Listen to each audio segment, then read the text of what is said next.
I wrote about a huge mistake I made for my future at the drama club on.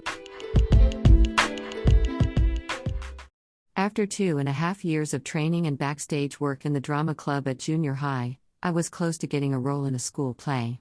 Casting was done strictly by seniority, not by acting skill.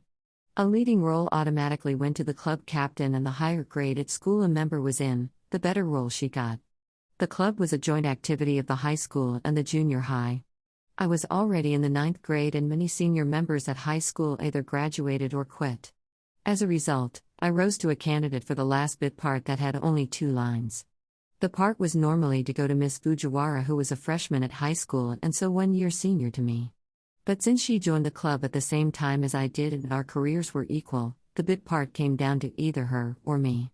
It was put to a vote. Everyone knew my acting skill was much better than hers, and the choice was actually between seniority and skill. All members, including she and I, sat with a face hiding in the arms on the desk and eyes closed. The club captain stood in front of the blackboard on which our names were written. When she read out a name, we raised a hand for the name of our choice, and she counted the vote. Although I craved the role, I raised my hand when Miss Fujiwara's name was called out for 2 reasons. While we wouldn't know who voted whom, the club captain would know. I wanted her to recognize how much I respected seniority, and I was thus a good member. And also, I had a trauma that my mother never allowed to vote someone else but myself, and people laughed at me when I got 1 vote by myself in every election at elementary school. The result was exactly tied. The captain declared the second vote, which meant the part would be mine if I voted for myself this time. Switching a vote seemed so shameless, though. I had never been in a tight corner like that. I raised my trembling hand for Miss Fujiwara. I heard one of the names being erased on the blackboard, and when I opened my eyes, I saw my name gone.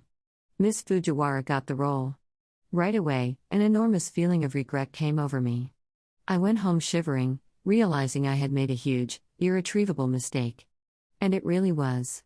From then on, she was acknowledged officially senior to me, and I was always left 1 step behind her. 1 year after that, she got a leading role and I was her sidekick. 2 years later, she became a club captain. If I had voted for myself, I would have been a captain. Instead, I quit. I couldn't stand to be a sidekick of her bad acting and her way of managing the club. I didn't quit for any hardship all those years, but I did for my mistake that still makes my heart throb today.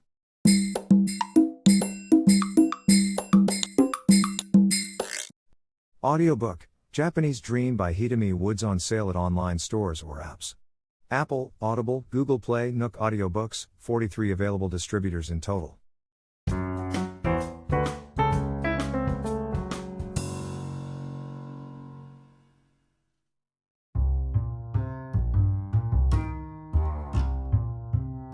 I don't get along with people generally, and it had been so back in kindergarten already. I hated everything there.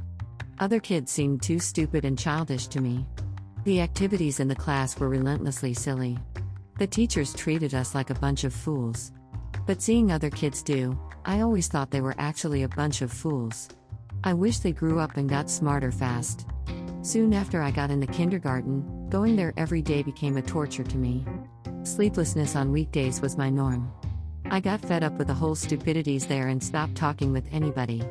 Some kids even believed that I was mute. They played outside at recess, but I had never joined them. I spent the recess alone in the classroom, rounding the clay into balls and rolling it into strings. I didn't make them to form something by them. Balls and strings were the finished products. When I used up the whole chunk of my clay, I reversed the balls and strings to a wad and started making them all over again. I spent 2 years just doing that every day while I was disgusted by other kids playing, jumping, and screaming outside childishly.